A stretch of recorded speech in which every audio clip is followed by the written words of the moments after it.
नमस्कार, आप देख रहे हैं न्यूज़ प्लस 21। मैं हूं आपके साथ ललिता चक्रधारी। और जैसे कि आप सभी जानते हैं कि हम शिक्षा की बात को लेकर हर हफ्ते हर प्रोफेसर से हम बातचीत करते हैं, शिक्षा के विषय में चर्चा करते हैं। तो आज हमारे साथ मौजूद है डॉक्टर नरेश कुमार साहू, जो कि पोस्ट डॉक्टरल फेलो है।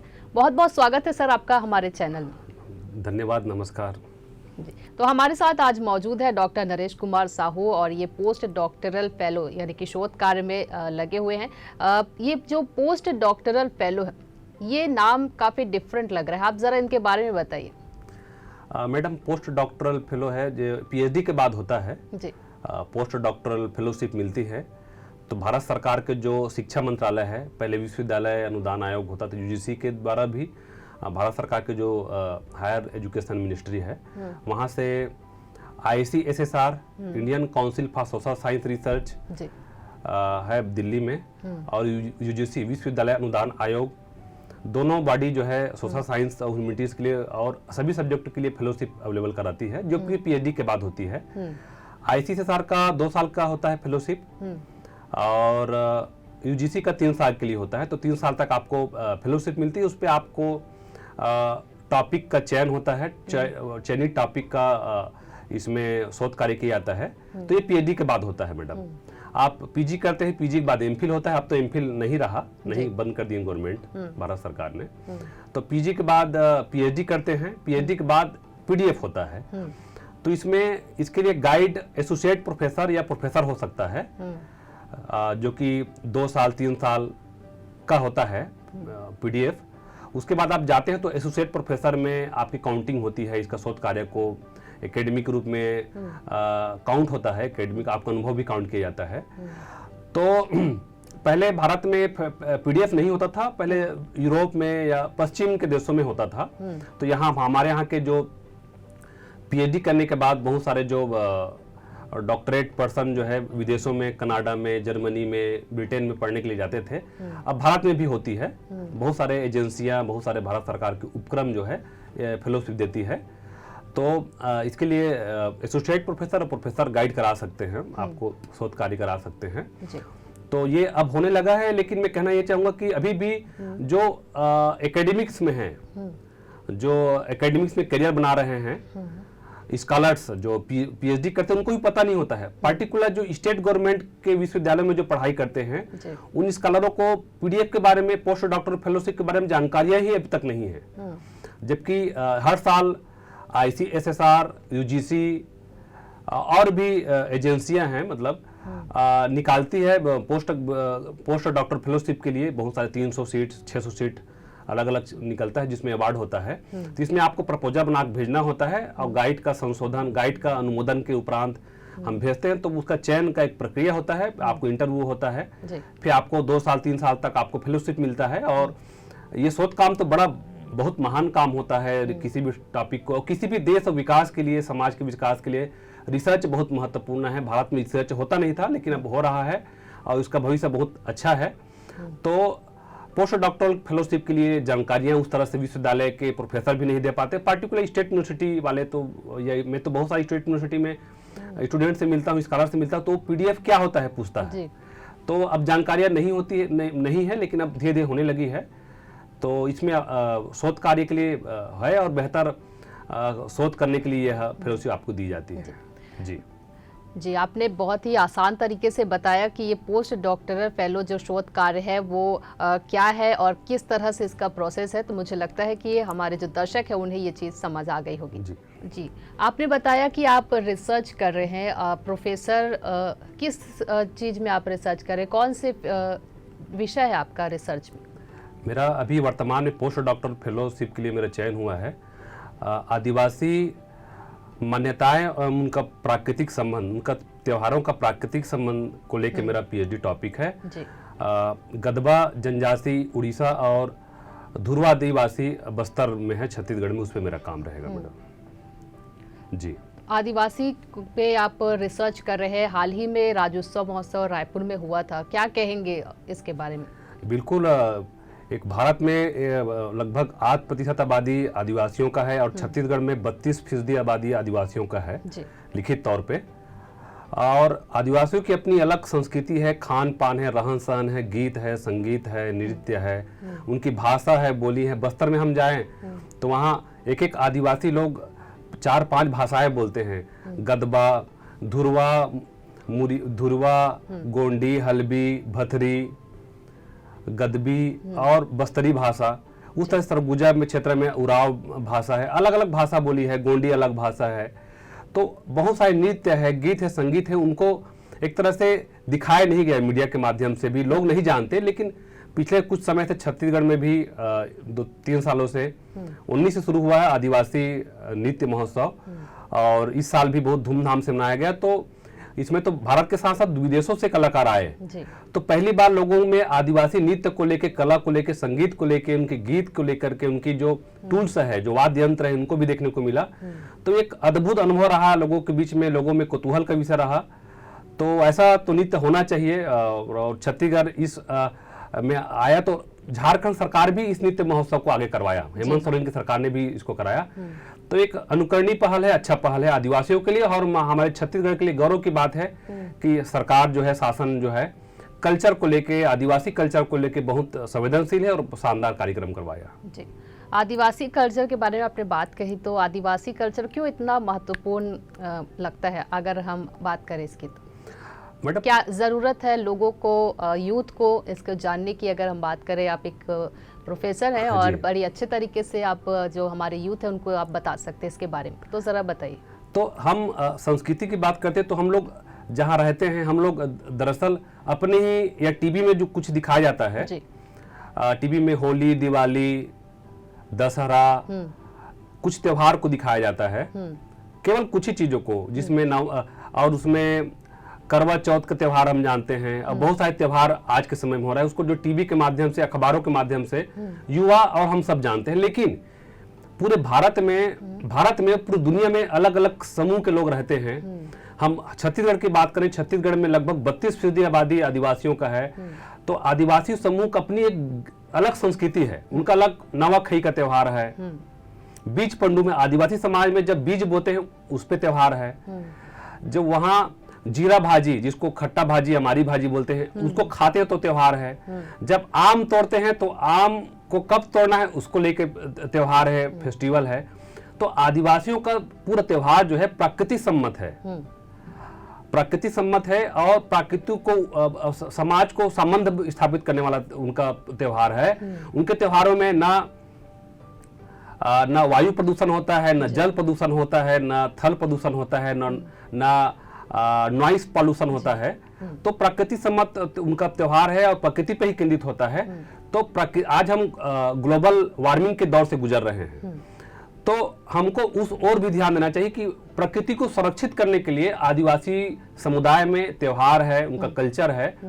तो आज के युवाओं को जानना चाहिए, अपने आदिवासी समुदाय को की ओर देखना चाहिए कि इनका त्योहार कैसे नेचर से संबंधित है। जब फसल कट के आता है तो उनका त्योहार मनाते हैं, बीज बोते हैं, धान बोते हैं, उनका त्योहार मनाते हैं।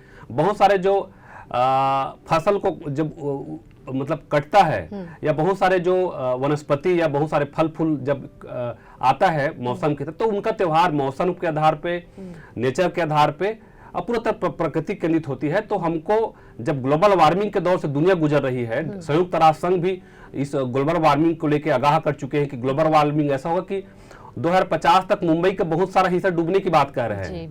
तो ऐसे समय में हमको अपने त्योहार, अपने कल्चर और संस्कृति को जानने के लिए आदिवासी समुदाय, आदिवासी समाज की ओर देखना चाहिए। जी, ऐसा मानना है। बिल्कुल, आपका कहना है कि आदिवासी जो है वो प्रकृति से जोड़ के रखना चाह रहे हैं लोगों को। बिल्कुल सही कहा आपने। आप मीडिया लाइन से भी है, आपने बताया, तो मीडिया लाइन में, पत्रकारिता में आप क्या बदलाव देख रहे हैं अब की जो पत्रकारिता है उसमें? एक दौर था पत्रकारिता का जो अच्छा लिखता था, एक प्रिंट का दौर रहा भाई। पहले रोज लोग टीवी, आकाशवाणी के माध्यम से लोग सुनते थे, रेडियो के माध्यम से। उसके बाद फिर एक प्रिंट का दौर रहा। प्रिंट के दौर के बाद जिसमें बहुत सारे लोग आए, उसके बाद टीवी की एक दौर रहा, टीवी की दुनिया रही, और टीवी में अच्छे लोग आए, पुण्य प्रसून वाजपेयी, रवीश कुमार और बहुत सारे, अभी अंजना ओम कश्यप, बहुत सारे लोग एंकर और टीवी रिपोर्टर भी आए। लेकिन एक दौर अब फिर से शुरू हुआ है जो यूट्यूब सोशल मीडिया का दौर है, जिसको न्यू मीडिया, वेब मीडिया कही जा रही है। अभी आज के दौर सोशल मीडिया का दौर है। यूट्यूब के माध्यम से बहुत सारे जो ऐसे पत्रकार हैं, जर्नलिस्ट हैं, जो आए हैं, जिसको वैकल्पिक पत्रकारिता भी कहते हैं। मुख्य धारा के पत्रकारिता जो बड़े अखबार है, बड़े टीवी चैनल, उनको मुख्य धारा की पत्रकारिता कह रहे हैं। लेकिन बहुत सारे ऐसे जर्नलिस्ट स्थापित हो गए हैं आज के दौर में, जो यूट्यूब के माध्यम से और जो न्यू मीडिया के माध्यम से, अच्छे ब्लॉग के माध्यम से लिख रहे हैं। बहुत सारे लोग अपने न्यूज पोर्टल बना चुके हैं। तो एक तरह से भारतीय पत्रकारिता को देखा जाए तो भारतीय पत्रकारिता को दुनिया के सबसे अच्छी पत्रकारिता नहीं मानी जाती थी।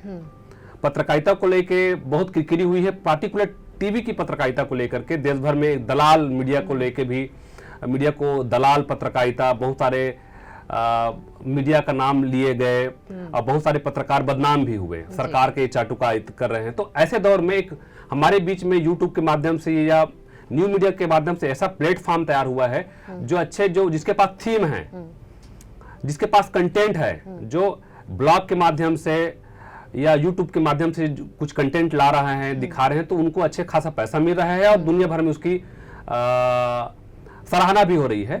तो युवा वर्ग को पत्रकारिता क्षेत्र में आने के लिए अपार संभावनाएं हैं, क्योंकि दुनिया वन क्लिक में हमारी खबरें दुनिया भर में वर्ल्ड वाइड हो जा रही है। तो कभी कभी लगता है कि हम बोलेंगे तो हमारी आवाज को संपादक दबा देगा या हमारे मीडिया के मालिक दबा देंगे। तो बहुत सारे ऐसे भी संपादक हैं जो अखबारों में, टीवी चैनलों में काम तो कर रहे हैं, लेकिन उनके साथ साथ वो यूट्यूब का चैनल भी खोल रखे हैं। यूट्यूब चैनल के साथ साथ बहुत सारे न्यूज पोर्टल भी बना रखे हैं, ब्लॉग बना रखे हैं। तो उसके माध्यम से कुछ अर्निंग भी उसको मिल रहा है और अच्छे खासा उसके व्यूअर्स संख्या है, दर्शक है, पाठक है, श्रोता वर्ग है। तो जिसके पास कंटेंट होगा, जिसके पास जानकारी होगी, जो बहुत फैक्ट रिसर्च मूलक, मीडिया में आज के दौर में रिसर्च मूलक पत्रकारिता के दौर है, क्योंकि एक लंबे समय तक रिसर्च मूलक पत्रकारिता नहीं हो रही थी। वो ऐसा कहा जाता है, वैसा देखा जाता है। अब ऐसा कहा जाता है, देखा जाता नहीं, फैक्चुअल बातों पे बात हो रही है। लोगों को कंटेंट चाहिए, रिसर्च मूलक प्रमाणिक खबरें चाहिए। तो ये बहुत आने वाला दौर पत्रकारिता के लिए बहुत स्वर्णिम काल होगा, मुझे ऐसा लगता है। बिल्कुल जी, बिल्कुल। तब की पत्रकारिता में और अब की पत्रकारिता में थोड़ी बहुत बदलाव तो आपने भी देखे होंगे। आने वाली पत्रकारिता को लेकर आप क्या बदलाव करना चाहते हैं? अगर आपको कहा जाए कि ऐसा कुछ बदलाव होना चाहिए, तो आप क्या चाहते हैं? मैं तो ये चाहता हूँ कि आज भी मैं अखबारों को खोलता हूँ तो अखबार में फ्रंट पेज के अलावा एक बिजनेस का पेज आता है, कारोबार रहता है, कुछ यूथ के लिए अखबार आता है, कुछ समाज संस्कृति को लेके आता है पेज। लेकिन भारत की एक बड़ी आबादी है जो खेती करता है, खेती किसानी का कोई पेज ही नहीं है, एग्रीकल्चर पत्रकारिता ही नहीं है। अखबार का बहुत बड़ा हिस्सा पॉलिटिकल न्यूज में ढक जाता है और कुछ बॉलीवुड, पॉलिटिक्स और खेल, उसमें खेल में भी टीवी, मतलब खेल में भी क्रिकेट जी। तो तीनों चीज से अखबार जो है खत्म हो जाता है। लेकिन अखबार में अब नया टेस्ट की जरूरत है। अखबारों में कल्चर, संस्कृति, जिसमें बहुत बड़ी समुदाय दलितों की है, आदिवासियों की है, पिछड़ों की है, खेती किसानी वहाँ का बड़ा क्रेज है, हाउस वाइफ रहते हैं, घर में काम करने वाले लोग हैं, बहुत सारे कारीगर लोग हैं, बहुत सारे रोजमर्रा जीने वाले लोग हैं, उनको भी खबरें हमको देखने को नहीं मिलता है। तो एक पेज तो खेती किसानी को लेके, एग्रीकल्चर को लेके एक पेज होना चाहिए। और पत्रकारिता में थोड़ा बदलाव अब आने लगा है। अब अखबार को भी पढ़ते हैं तो लाइव पत्रकारिता भी अब देखने को मिल रहा है। हम अखबार तो पढ़ रहे हैं, लेकिन उसमें भी लगता है कि हम आंखों देखा हाल, बहुत सारे प्रेस विज्ञप्ति की भी खबर को अखबार जो है उसको ऐसा बता रहे हैं कि हम मौजूद थे, आप मौजूद थे। तो उसमें कुछ कॉलम बना के, कुछ बॉक्स बना के आपको हाईलाइट करके आपको दिखा रहा है। तो आपको रोमांचित करता है, बोरियत नहीं महसूस होता है। अब लोगों को ज्यादा लंबी पढ़ने की आवश्यकता नहीं, कम समय में आपको फोकस करके आपको जो बताना चाहे वो फैक्चुअल बता दे रहे हैं। तो आने वाला दौर जो अच्छा कंटेंट देगा, जो सही खबर देंगे और रिसर्च मूलक खबर देंगे, उसी अखबार का, उसी टीवी चैनल का या उसी यूट्यूब का या ब्लॉग का या क्या बोलते हैं पोर्टल का क्रेज होगा। तो आने वाला दौर जिसके पास कंटेंट होगा, रिसर्च मूलक खबरें जो होंगी, वो उसी का क्रेज होगा। तो मतलब रोजगार के एक तरह से नया प्लेटफॉर्म आने वाला दौर होगा। और मुझे लगता है कि जो अब हर हाथ में मोबाइल हो गया है, तो मोबाइल पत्रकारिता आज के समय में देखने को मिल रहा है। तो मोबाइल में ही क्योंकि अखबारों में बहुत सारे जो हिंदी के लोग हैं, जब से मैं देखता हूँ हिंदी में जब से यूनिकोड आया है हिंदी की, KIYA, किया लिखे तो किया हो जाता है। तो हिंदी की जो पत्रकारिता हम मोबाइल से टाइप करते हैं, तो एक अच्छे खासे पत्रकारिता हम टाइप करके भेज रहे हैं, हम वॉइस जो बोल रहे हैं वो टाइप हो रहा है। तो एक नया प्लेटफॉर्म डिजिटल मोड में, वेब मोड में हमारे बीच में आया है। तो पत्रकारिता की अपार संभावनाएं हैं, और क्योंकि ये यूट्यूब के माध्यम से और पोर्टल के माध्यम से अच्छे पत्रकार तैयार हो रहे हैं, तो लोग कंटेंट देखेंगे, रोज रिसर्च मूलक खबरें देखना पसंद करेंगे। हवा हवाई खबरों का रोल खत्म है, ये मैं कहना चाहता हूँ। आने वाला भविष्य बहुत शानदार है पत्रकारिता का। अब बात करते हैं हम यूथ की, तो यूथ को क्या कहना चाहते हैं आप, जो किसी भी फील्ड पे हो, चाहे वो मीडिया के फील्ड पे हो या फिर टीचिंग लाइन में हो या फिर जो भी फील्ड उन्हें पसंद है, लेकिन जब उन्हें सफलता हाथ नहीं लगती है तो वो थोड़े निराश हो जाते हैं और आजकल डिप्रेशन के शिकार हो रहे हैं। क्या कहना चाहेंगे उनके बारे में? तो मैं तो यूथ को ये कहूँगा कि यूथ के लिए अलग अलग पड़ाव होता है। कभी कभी ये लगता है कि घर वाले भी लगता है कि घर वाले ही तय कर देते हैं युवाओं को कि हमको इसको कलेक्टर बनाना है, इसको डॉक्टर बनाना है, इसको इंजीनियर बनाना है, लेकिन युवाओं को बनना है पेंटर, पेंटिंग के क्षेत्र में उसको जाना है। अब अच्छा पेंटिंग करता है तो उसमें करियर है। एक दौर था जब पेंटिंग करते थे तो उनको करियर नहीं था, अच्छा बोलता था, करियर नहीं था, उसमें प्लेटफॉर्म नहीं थी। तो अब हमारे पास प्लेटफॉर्म है। अच्छा वॉइस है तो आपको वॉइस ओवर के लिए आपको टीवी चैनल बुला सकता है जी। आप अच्छा बोलने की क्षमता तो एंकर के क्षेत्र में एंकरिंग कर सकते हैं। तो युवाओं के पास, आपके पास जो कला है, जो हुनर है, उस हिसाब से आपके पास प्लेटफॉर्म है। तो आने वाला दौर तो रोजगार मिलने वाला दौर है। तो 12वीं के बाद हमको लगता है कि हम 10वीं के बाद क्या करें, तो दरअसल युवाओं को काउंसलिंग करने की जरूरत है ठीक ठाक, और अपने आप को स्वयं को भी जांचने की जरूरत है। तथागत बुद्ध बोलते हैं कि अर्थ दीपो भवा, अपना दीपक स्वयं बनो। तो उसको दीपक तो स्वयं बनेगा, उसके पहले एक घर वाले या गार्जियन थोड़ा सा उसको जजमेंट भी करे कि ये हमारा बच्चा जो है किस फील्ड में जा सकता है। उस हिसाब से 10वीं के बाद हम क्या पढ़ाई करें, या 12वीं पढ़ने के बाद फिर एक 10वीं के बाद, क्योंकि कॉमन सब्जेक्ट होता है, तो हम साइंस फील्ड में जाएं कि मैथ्स में जाएं कि आर्ट्स फील्ड में जाएं कि और किसी और फील्ड में जाएं। उसके बाद 12वीं हो जाता है। 12वीं के बाद फिर हमारे पास आता है कि जैसे कि 10वीं के बाद 2-3 विषय होता है आर्ट्स में भी या साइंस में अलग अलग। उसके बाद 12वीं पढ़ाई के बाद फिर आपको चुनना होता है। तो बीए में भी तो अलग अलग विषय, जो आर्ट्स फील्ड में है तो आर्ट्स में भी अच्छा करियर है, साइंस वालों को साइंस में फिर अच्छा करियर है। तो अपॉर्चुनिटी तो बहुत ज्यादा है स्टूडेंट के लिए, तो उसको सही गाइडलाइन की जरूरत है। और आपको आईएएस की तैयारी करना है तो आप 9वीं से तैयारी करते रहिए। आप ग्रेजुएशन करते ही आप पेपर दीजिए, आप सिलेक्ट हो जाएंगे। उसी तरह से सभी फील्ड में आप जा सकते हैं। आपको वकालत करना है तो आप वकालत फील्ड की तैयारी करते रहिए, आप उस फील्ड में जाना है। लेकिन कभी कभी ये होता है कि जो स्टूडेंट हैं या युवा वर्ग है, अपने माता पिता को, गार्जियन को खुश करने के लिए पढ़ना है गणित, लेकिन वो 8 लेख पढ़ते हैं। उसको मानव वैज्ञानिक बनना है, कुछ और बन जाते हैं। पत्रकारिता फील्ड में जाना है, लेकिन वो कुछ और क्षेत्र में चले जाते हैं, अपने माँ बाप, दोस्त और समाज को खुश करने के लिए। तो ऐसे स्थिति में वो असफल हो जाते हैं। तो अल्टीमेट ये है कि उसको जो करना चाहते हैं, आज के समय में सबका अलग अलग पढ़ाई हो गया। पहले पत्रकारिता का पढ़ाई नहीं होता था, पत्रकारिता का अलग से पढ़ाई हो रहा है। 12वीं के बाद बीजीएमसी कीजिए, एमजीएमसी कीजिए, और आपको रिसर्च करना है तो एमफिल पीएचडी कीजिए। आपको प्रोफेसर बनना है तो एमफिल कीजिए, नेट निकालिए, प्रोफेसर बन जाइए। आप टीचिंग फील्ड में जाना है तो डीएड है, बीएड है, एमएड कीजिए, आप टीचर बन जाइए। वकालत के फील्ड में जाना है तो एलएलबी कीजिए, एलएलएम कीजिए और रिसर्च कीजिए। तो हमारे पास उच्च शिक्षा में रिसर्च के मतलब पीजी के बाद एमफिल और पीएचडी करने के लिए युवा वर्ग तैयार नहीं होते। उनको लगता है कि हमको 12वीं के बाद जॉब मिल जाए, ग्रेजुएशन के बाद जॉब मिल जाए, पीजी की जॉब मिल जाए। लेकिन एक बड़ा प्लेटफॉर्म, एक बड़ा जॉब का अपॉर्चुनिटी उच्च शिक्षा में हमको देखने को मिलता है, जो कि रिसर्च फील्ड है। रिसर्च फील्ड में बहुत सारे रिसर्च असिस्टेंट, रिसर्च एसोसिएट और बहुत सारे प्रोजेक्ट वर्क हमको मिलता है। यूजीसी से मिलता है, आईसीएसआर से मिलता है, अलग अलग स्टेट से योजना कमीशन, योजना आयोग से मिलता है, और अलग अलग विश्वविद्यालयों में भी रिसर्च का पोस्ट आता रहता है। तो उसमें भी एक अपॉर्चुनिटी है। तो आप अलग से सेपरेट सरकार से भी आप प्रपोजल दे के रिसर्च कर सकते हैं। तो अल्टीमेट कहना ये चाहूंगा कि बच्चों को सही गाइडलाइन देना चाहिए और सरकार को भी, समाज को भी 12वीं के बाद हम क्या करें, 10वीं के बाद हम क्या करें, ग्रेजुएशन के बाद हम क्या करें, पोस्ट ग्रेजुएशन के बाद हम क्या करें, इसके लिए गाइडलाइन के लिए हर जिला मुख्यालयों में या ब्लॉक मुख्यालयों में या तहसील स्तर पे एक काउंसलिंग का केंद्र होना चाहिए, जिससे बच्चों को गाइडलाइन सही ढंग से मिल सके। जी, सही काउंसलर होने की बहुत ज़रूरत है।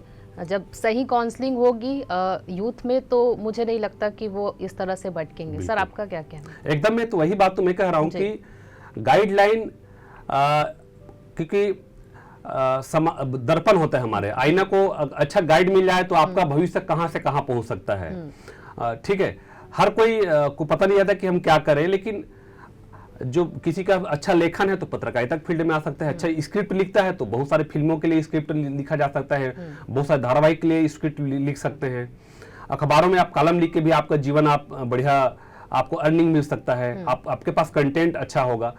तो अल्टीमेट ये है कि आपका गाइडलाइन कैसा हो रहा है, तो उसको जांचते हुए, मतलब आपको पहले तो परिवार वाले और समाज वाले आपके बताएंगे कि आप कैसा करना है, लेकिन स्वयं को भी जांचना है, स्वयं को भी जजमेंट करना है। और अल्टीमेट ये है कि स्वयं को निर्णय लेना है कि मुझे बनना क्या है और मेरे अंदर हुनर क्या है और मैं किस क्षेत्र में बेहतर कर सकता हूँ, जहां दिल और दिमाग दोनों अच्छा काम कर सके। तो मैं स्टूडेंट युवाओं को यही कहूंगा कि आपका दिल और दिमाग जो बेहतर कर सके वही काम करो। बिल्कुल, मुझे लगता है जो यूथ है उन्हें समझ आ गया होगा कि अब क्या करना है। जहां आपका दिल और दिमाग सही काम करे वही आप फील्ड चुन सकते हैं। आज आप न्यूज़ प्लस 21 में आए हैं, आप न्यूज़ प्लस 21 के दर्शकों को क्या कहना चाहेंगे? मैं न्यूज़ प्लस 21 के दर्शकों को कहना चाहूँगा कि आप खूब खेलिए, कूदिए, पढ़ाई कीजिए और जो जिनमें दिल में करते हो वो कीजिए, उमंग के साथ जिए, खुल के जीवन जीजिए और खुल के पढ़ाई कीजिए और आपको जो मर्जी होता है वो मतलब वो करिए और साथ साथ अपने को स्वयं को जांचिए और बेहतर करियर के लिए इस प्लेटफॉर्म जो मैडम बता रही है, इस प्लेटफॉर्म को आप फॉलो भी कीजिए, देखिए और निश्चित रूप से इसमें हर वीक हर जो इंटरव्यू होगा, आपको हर हफ्ते इंटरव्यू होगा जो आपको गाइडलाइन देते रहेंगे, जिसमें आपको बहुत सारे कुछ सीखने को मिलेगा। तो आप लोग सीखिए, आगे बढ़िए और पढ़ते लिखते रहिए, मैं यही बोलना चाहूँगा। बहुत बहुत धन्यवाद सर आपका, आप यहाँ आए न्यूज़ प्लस 21 में और आपने बताया कि किस तरह से यूथ जो है वो अपनी तैयारी कर सकते हैं, किस तरह से वो अलग अलग क्षेत्र में भी अगर वो आगे बढ़ना चाहते हैं तो अपने लक्ष्य को, अपने जो पसंदीदा विषय है या फिर उन्हें जिस भी चीज़ में इंटरेस्ट है वो अगर पकड़ लेते हैं, सही काउंसलिंग कर लेते हैं तो कैसे वो अपने क्षेत्र में भी आगे बढ़ सकते हैं। तो ये थे हमारे साथ डॉक्टर नरेश कुमार साहू, जो कि पोस्ट डॉक्टरल फेलो है, जो कि शोध कार्य में अभी लगे हुए हैं। तो अगले हफ्ते हम फिर मिलेंगे एक नए प्रोफेसर के साथ, एक नई शिक्षा पे बात करने के लिए। तो तब तक के लिए आप बने रहिए न्यूज़ प्लस 21 पर, देखते रहिए न्यूज़ प्लस 21, आपके हक की बात। नमस्कार।